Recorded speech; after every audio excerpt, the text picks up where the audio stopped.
Vous pourriez refaire la même chose que ce qu'on vient de faire Oui, je pense. Mais il faudrait que j'ai le matériel. J'ai pas d'ordinateur. Donc c'est un souci en fait. Un café associatif et solidaire au cœur de Paris aide les personnes qui ne maîtrisent pas Internet à être autonomes dans leur démarche en ligne.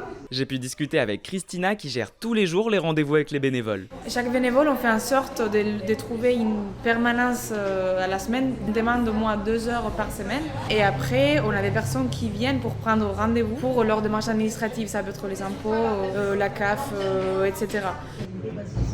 Ça s'est bien passé, j'ai une écoute bienveillante, je pense une certaine efficacité. C'est aller chercher l'information sur les différents sites, sécurité sociale, la CAF, la retraite. Donc il y a beaucoup une grosse partie de l'assistance en fait, c'est retrouver les mots de passe, juste réussir à se connecter. C'était la CNAV. La CNAV.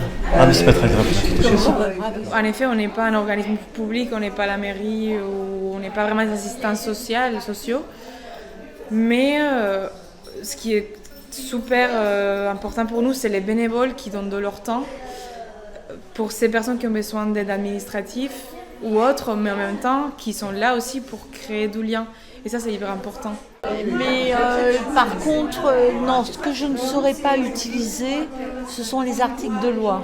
On a inclus des articles et ça, j'aurais pas pu le faire. Finalement, c'était un peu plus complexe qu'une simple démarche administrative. Oui, c'est plus complexe. Oui, plus complexe. Aujourd'hui là c'était un peu plus compliqué. Moi j'ai une formation juridique donc j'en ai profité, mais sinon la plupart du temps c'est une expertise juridique particulière, un petit peu, mais qui est quand même assez standard. Il y a des fois où on est frustré, il y a des fois où on n'y arrive pas, il y a des fois où on n'arrive pas à faire la démarche, on ne trouve pas le bon identifiant, on n'arrive pas à se connecter à un certain service, ça arrive, donc là oui on peut être un peu frustré. On fait plein d'autres activités qui sont portées par des bénévoles. Par exemple, derrière moi, il y a l'atelier tricot. Il y a aussi des personnes qui sont là pour les devoirs. Les cafés, il est toujours ouvert derrière moi.